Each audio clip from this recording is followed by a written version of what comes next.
Do you know that there was a Nazi rally in Madison Square Garden where 20,000 New Yorkers gathered to celebrate the rise of Nazism? The marquee outside the theater says pro-America rally. That's how it was sold. And when you get inside, there are American flags everywhere. They say the Pledge of Allegiance and sing the Star-Spangled Banner. And there's a 30-foot portrait of George Washington, but he has swastikas on either side.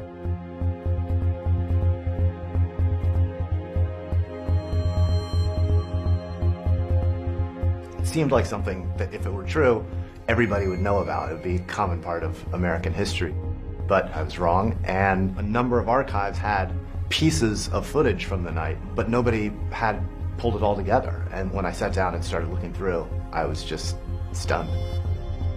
I was shocked and appalled and confused. The juxtaposition of Nazi imagery and ideology with the icons of American patriotism are really disorienting.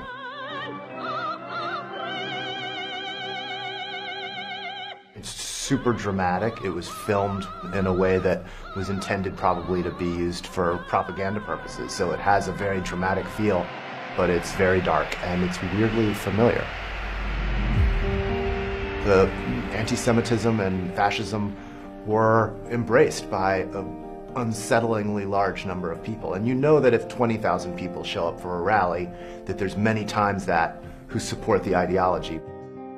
The rally was organized by the German American Bund, which was kind of the American Nazi party at that point. And it was very controversial. There was a big debate over whether they should be allowed to have this rally there. And the beginning of the film, the initial shots are of protesters outside who are shaking fists and yelling at what's going on in there. So it was definitely not the majority opinion of Americans at the time, but it was a legitimate opinion. The speaker's speech begins with an attack on the press, and that's a classic thing for demagogues to do. He tells the crowd that they need to take America back from the Jews who are destroying it, and that we need to institute a Gentile-controlled United States.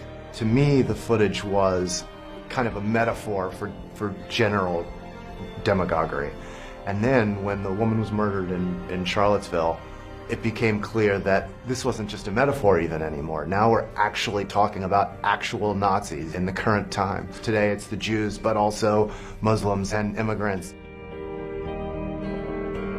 There's an ideology of hate that even transcends Nazism. The Nazi Party is clearly a very fringe group in the United States, but the ideology of hate and the climate of anti-immigrant, anti-Semitic, anti-black feelings is very present and much bigger than any fringe Nazi party.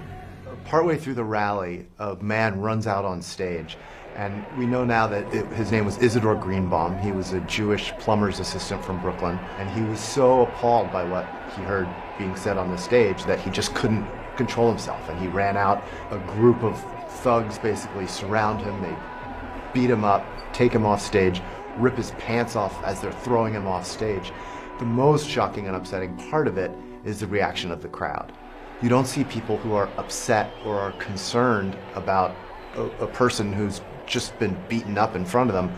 Instead, they're laughing and they're cheering and they're slapping high fives as if they're at a World Wrestling Federation match. And of course, it's something that we see today when you see these Trump rallies where people are punching cameramen or beating up protesters, and the crowd laughs, and the president sort of gives a little smirk or a cynical head shake, or worse, cheers it on.